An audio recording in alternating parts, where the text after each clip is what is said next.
Now you may be wondering, if I'm going to be dealing with human beings, why am I looking at a dog? The answer is that the same principles of behaviorism that apply to higher order animals also apply to us humans.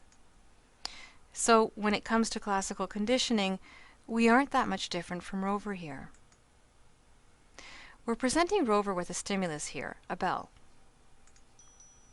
When we ring the bell, there's no response in Rover.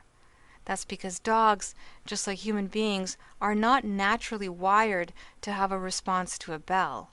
Without conditioning, there is no response. Therefore, we call the bell a neutral stimulus. I can ring the bell repeatedly with no response from Rover. Next, we'll introduce Rover to a new stimulus, the sight of food and water. Rover's natural response to the sight of food and water is to salivate. He wasn't conditioned to have this reaction. It's natural, innate, or inborn, and automatic, not taught, not conditioned. So this stimulus is called an unconditioned stimulus, and Rover's response is called an unconditioned response. Next, we'll simulate Pavlov's experiment. We'll ring the bell, and then present Rover with food and water. Rover salivates, not because of the bell, which is a neutral stimulus, but because of the food, the unconditioned stimulus. Now we're going to repeat this process. If we repeatedly ring the bell before presenting Rover with food, he'll be conditioned to respond to the bell. Now Rover will salivate upon hearing the bell, even in the absence of food.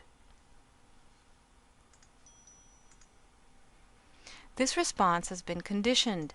It's now a conditioned response, and the bell has become a conditioned stimulus.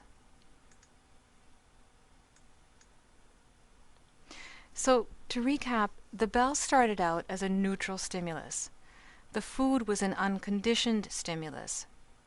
When Rover salivated upon seeing the food, it was an unconditioned response. When we repeatedly paired the sound of the bell with the sight of food, Rover was finally conditioned to salivate upon hearing the bell. The bell has now become a conditioned stimulus for Rover, and salivating to the sound of the bell is a conditioned response in Rover. Behavioral theory tells us that our behaviors have been shaped or conditioned by past experiences in much the same way that Rover has been conditioned to salivate upon hearing that bell, and therefore behavior modification is possible through conditioning.